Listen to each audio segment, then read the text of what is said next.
So,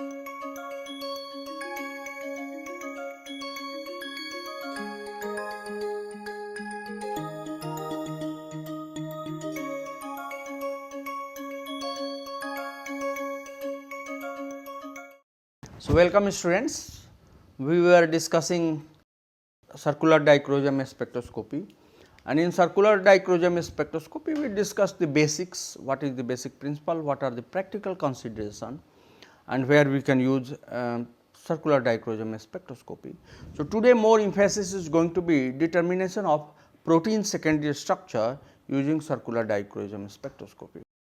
So, just to refresh your memory, CD circular dichromosome spectroscopy is a technique that measures basically difference in absorption of left handed and right handed circularly polarized light, and the chromophore here are chiral molecule, right. So, we are measuring delta A of Al minus Ar, right, and basically it has to be a chiral molecule where 4 different, here is C, X, X2, X3, X4, 4 different carbon atoms are attached, and that is a chiral molecule, right. So, that is what CD primary requirement is, and this gives you the 3D structure of a protein.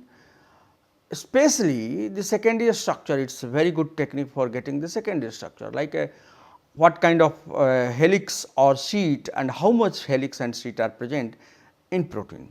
It can also give information about nucleic acid, because here in protein there are like all the amino acids except one is a chiral, and that absorbs the 2 light form differentially, and CD can detect like detect the molecular handedness, right hand or left hand, what kind of conformational change happens, and makes, therefore, it makes the crucial technique for studying the biomolecule in solution, and we can monitor the spectral shift versus like a spectral shift versus temperature, pH, binding event, whatever. So, not only secondary structure, but also what kind of structural change it is happening upon binding, that can measure it, right. So, as we were discussing chirality in the protein, because for CD to be active, the chirality is the prominent requirement, right. So, protein has a chirality at multiple level, each of which interact with circularly polarized light, right, to produce a distinct signal. Chirality, if you look at here C alpha, right, here you have NH and CO and OH, right. So, OH, right. So, here if you look at this is attached, different groups are attached, right, to C alpha, right. So, essentially one is H here. So, this carbon has 4 different group, one proton, one nitrogen, one CO and one R CH2. It is a chiral molecule. So, all these chiral molecule can absorb light when it is shined with circularly polarized light. So, molecular chirality, amino acid which are building block of any protein has a chiral center. Glycine is the one exception where there is no chiral center, it is a chiral amino acid. There are 2 amino acids which has 2 chiral centers. It is for you to figure it out what are those 2 amino acids that have 2 chiral center, right. So, chirality is integral part of protein structure, and because of this molecular chirality, all sorts of protein can absorb this circularly polarized light differentially. Now, there is another kind of chirality that can be introduced, which we can call it conformational chirality, and that can happen upon the folding of a polypeptide chain into regular pattern. So, if you remember, primary structure is just amino acid sequence attached by peptide bond in a linear chain, right. When the protein folds, it can form some kind of a helix structure or a beta sheet structure, and that is tertiary, like if you see a compacted structure, that is tertiary structure. So, that can create an chiral environment for say light absorbing group known as chromophore. So, first of all it is a molecular chirality, second is conformational chirality. These 2 chirality contributes for protein to be active in the in this domain of circular liposyl. So, this is our primary structure, right, amino acid attached by peptide bond, then it can fold into secondary structure like a alpha helix or a beta sheet. Now, secondary structure can fold and make a compact structure, which will we call it tertiary structure. And finally, tertiary structures comes together, interact by hydrophobic interaction and so forth. It makes a quaternary structure. So, these are 4 level of structure: primary, secondary, tertiary and quaternary structure. So, quaternary structure essentially describe how multiple polypeptide chain can come together to do a function, right. If you remember hemoglobin structure, there are various like 4 subunits that come together and form this kind of a structure, where heme is sitting somewhere here, right. So, these are the protein structure. Now, in this protein structure, as we discussed, there is a chromophore. Chromophore is peptide bond, and this peptide bond in far UV CD signal it absorbs at a 2 like a there are 2 transitions that can happen, n to pi star, pi to pi star, right, pi to pi star and n to pi star. So, these are the 2 possible transition that happens in a protein. Now, in the far UV region, so n to pi star that happens around 215 to 225, and pi to pi star transition that happens in this region of 119 to 250. There is another like both of these n to pi and pi to pi star, and there are some aromatic amino acids around 250 to 270. They are also giving the CD signal because of subtle conformational variation that happens in the peptide chain. But let us for far UV-CD concentrate on these 2. One is around 215 to 225, another is 190 to 215. So, this region actually reflects the orientation of peptide bond, right, peptide bond CONH, how they are packaged, and that basically it reflects it. So, that gives the molecular signature of different folding motif. So, alpha helix for an example has 2 characteristic negative minima in the CDA spectrum, one at 208 and another at 222, and a positive peak here you 193.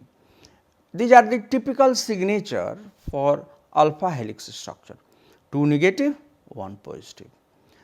Beta sheet typically show a single negative peak here at 215 and 1 positive peak a little broader but weaker compared to helix. So, 195 to 200, and the random coil the conformation where there is no persistent structure has 1 negative peak around 205 or 200. These are the typical characteristic CD signal. So, alpha helix 2 negative double minima and 1 positive, beta sheet 1 negative 215 and here 195 positive, and this is 1 negative peak. So, these are the characteristic peaks that happens. That gives you idea about the secondary structure in the protein. Now, for tertiary structure of the protein, the 3 chromophores basically phenylalanine, tyrosine and tryptophan. These are the 3 chromophores that can also absorb in the near UV region, and when if you remember these guys are floating around, and when protein is folded they may be buried inside, right, they may be buried inside, and that is what their local environment changes, and therefore, some kind of shift can happen. So, these side chains basically gives you the absorption in 270 to 305, tyrosine 275 to 282 and phenylalanine below 270.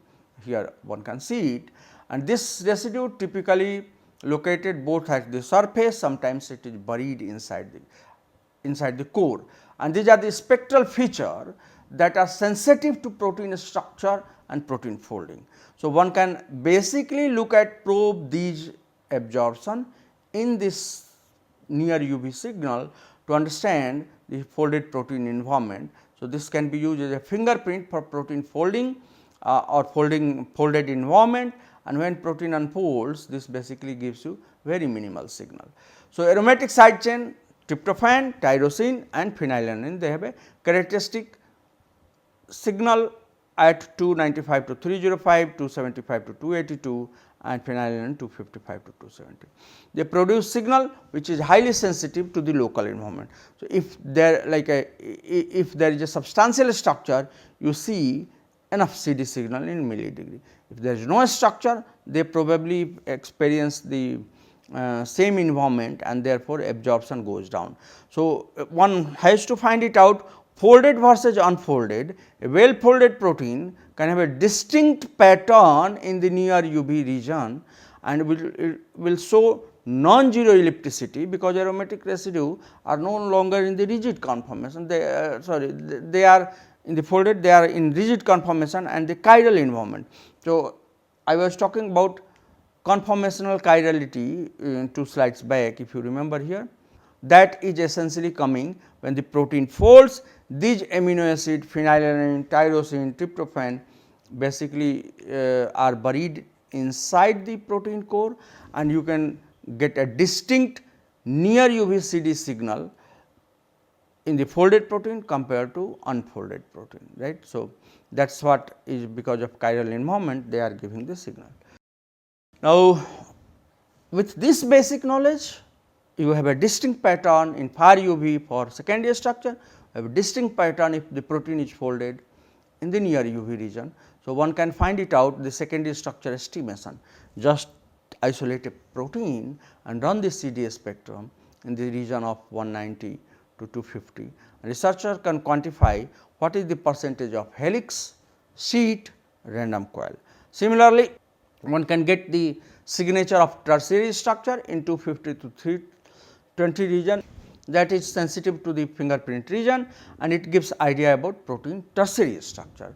And you know these amino acids typically are hydrophobic in nature. So, most of the time they will be buried inside and that are influenced by local environment. So, spectra can change a bit and also you get a substantial CD signal if they are buried inside. So, one can use this information for stability and folding. CD can be extensively used for monitoring the unfolding folding reaction. In the last class also I gave you example, again I will be repeating it, right. So, it allows calculation of melting temperature of a protein, how protein is stable, what are the thermodynamic parameter associated with it, that means delta G, the Tm like melting midpoint, how stable this protein is, what is the free energy for unfolding, all those we can do it. Next we can use for molecular interaction. Suppose this my protein, this is my protein, as it is interacting to a ligand. Now, upon interaction this conformation change is happening, and that conformation change one can find it out when protein ligand interaction happens. If this protein and this protein interacts like this, then there is a conformation change of both of these protein. You can find it out protein protein interaction or compare basically the mixture of molecules that may be binding with a protein, and you can find it out sum of individual component that contributes to the change of the protein structure. So, molecular interaction can be easily distinguished, and then essentially you can also measure the pharmaceutical quality.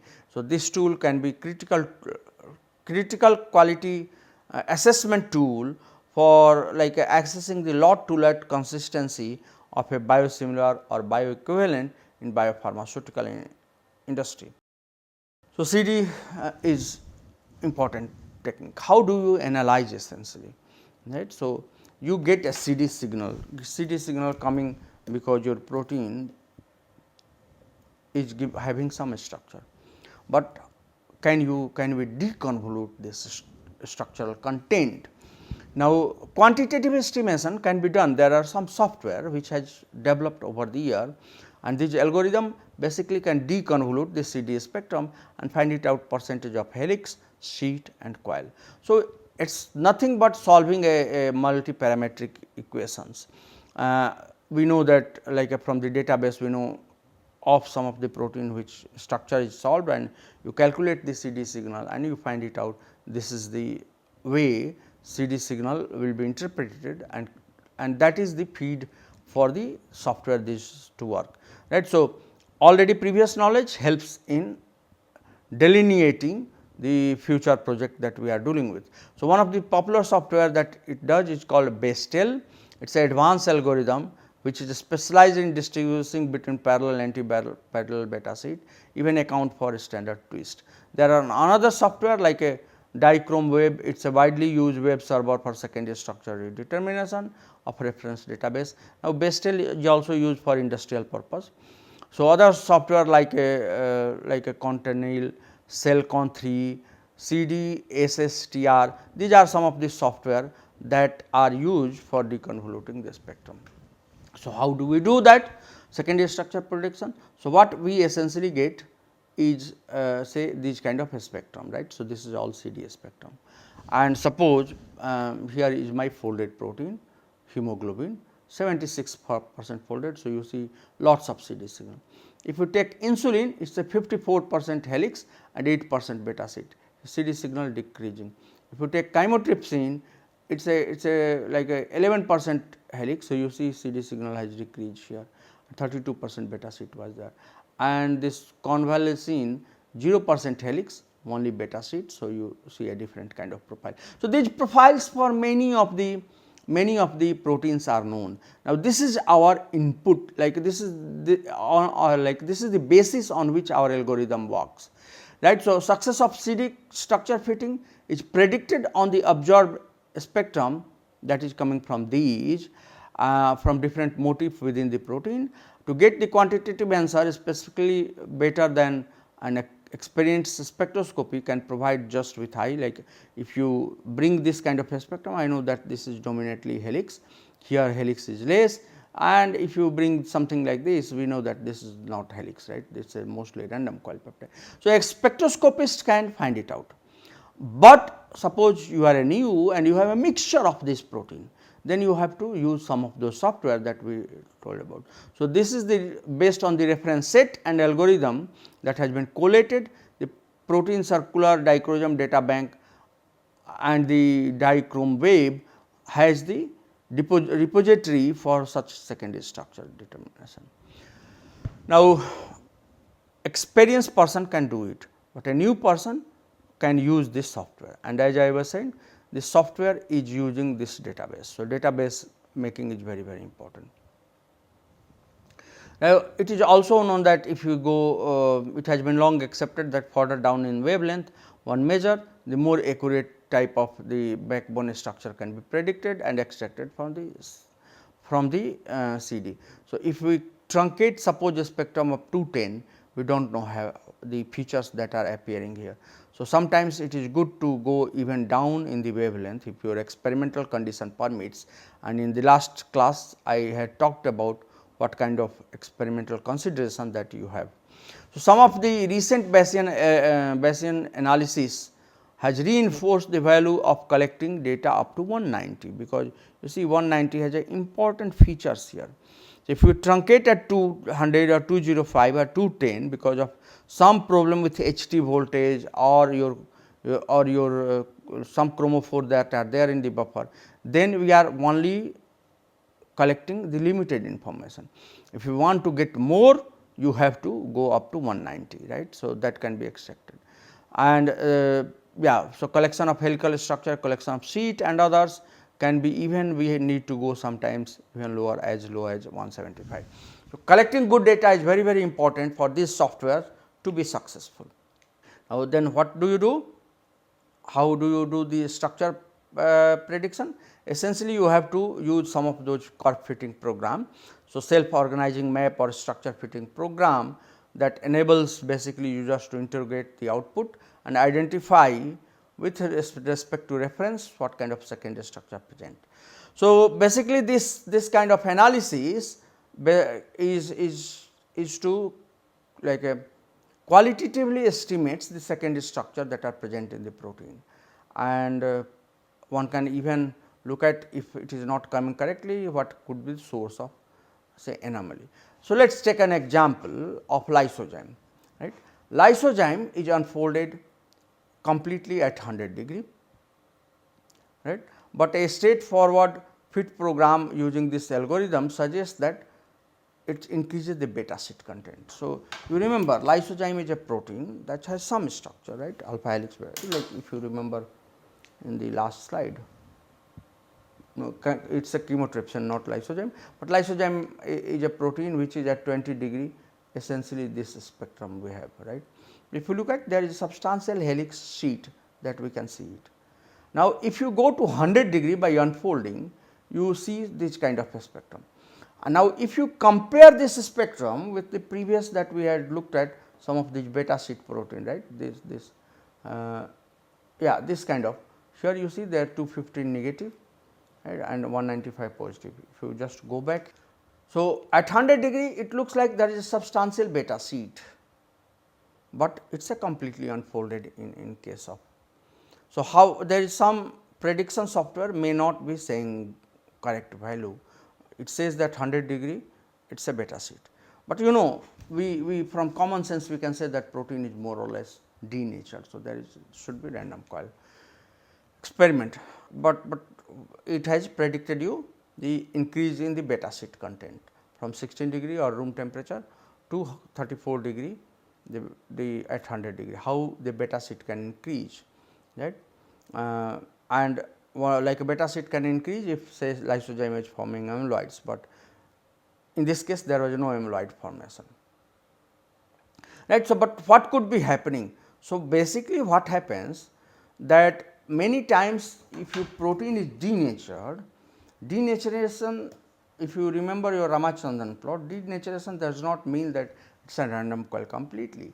So, denatured means it is still populating this phi in this broad beta region of the Ramachandran plot, and therefore, many times your prediction algorithm that does not predict very accurately the secondary structure, right. So, this increase from 16 to 34 is not because denaturation has not happened, but their conformation has not completely opened, it is more like a beta parallel structure that can populates in the same region of Ramachandran plot. So, yeah, so basically that could be one of the reason, it looks like a random coil and it gives you wrong annotation, it could be misleading that it is not unfolded. So, this shuffling of assigned content between beta sheet and random coil needs to be considered carefully. So, that is what one can see, the fitting has to be dealt very carefully. You cannot say that beta sheet population has increased, essentially it is not the beta sheet conformation, but since the unfolded regime is broad beta region and where the phi psi are populated. Now, let us look at some of those unfolding data and what kind of information that we can extract it, right. So, you know CD we also discussed in the last class, one of the important technique for getting the unfolded of the protein. So, what we in this experiment we are doing, we are measuring the delta CD in millidegree on y axis, on x axis we are measuring the temperature. So, as we are increasing the temperature, you see your CD signal is changing and then it is going to a going to a value which is measured here delta CD, right. So, initial minus final is delta CD. So, we are measuring CD signal at two wavelength, one as 222 and one is at 280 here, right. So, this is for secondary structure, this is for tertiary structure, and here we are combining another technique called fluorescence. Here we are measuring the fluorescence spectrum, right. So, now three techniques measuring the secondary structure. So, if you look at what is happening here, up to here secondary structure is one, then there is a transition and then goes here. In tertiary structure you see this and then see this, but in fluorescence what is happening, this structure is opening gradually, then there is a jump and then it saturates. So, if you look at all these three here is giving some kind of information how protein could be happening.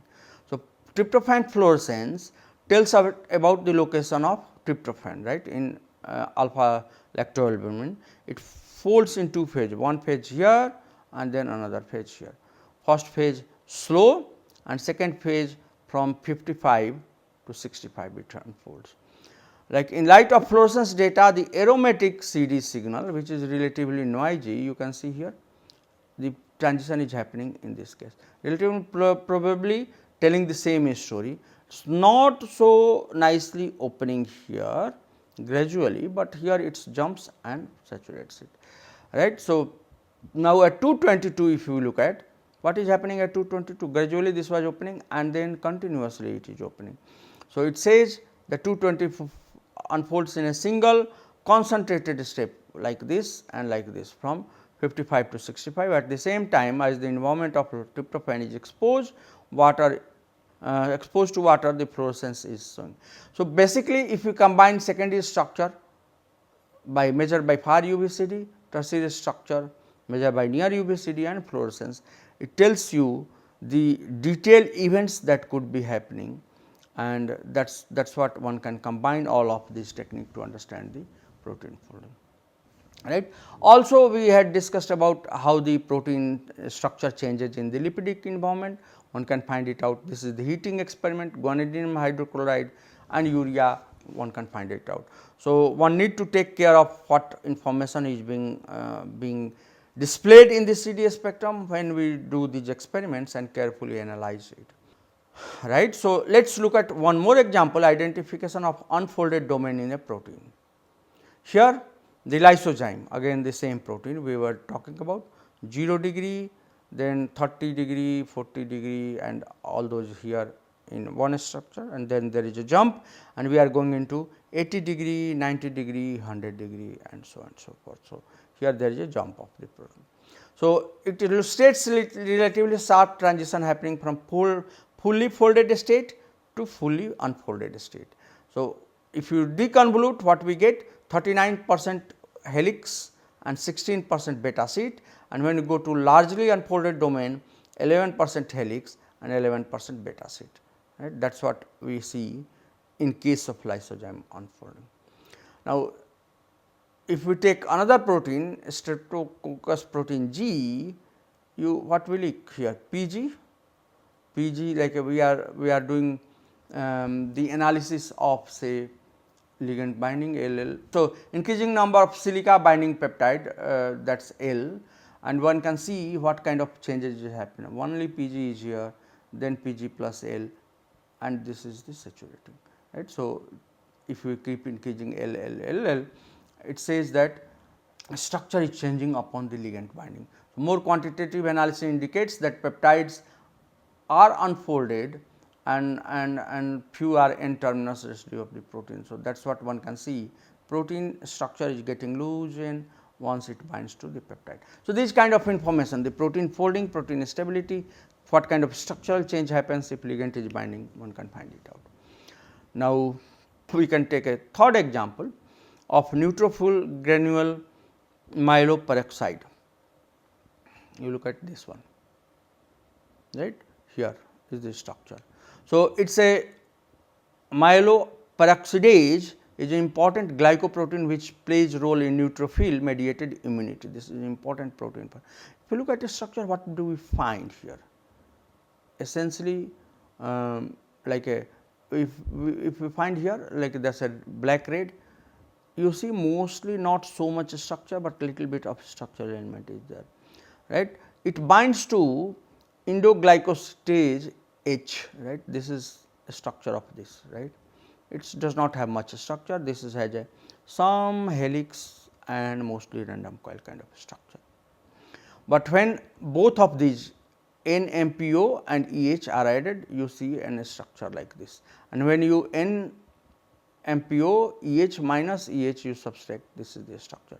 So, it says it binds, and when you subtract it, it goes back to the same structure.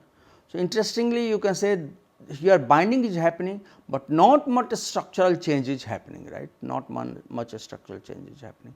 So, one can compare by N-MPO spectrum and difference between EH treated N-MPO and EH suggests that there is small difference between two protein, but figure is like not entirely convincing, right. So, you can see this binding may be happening here because here you see some changes, but binding is not inducing much change.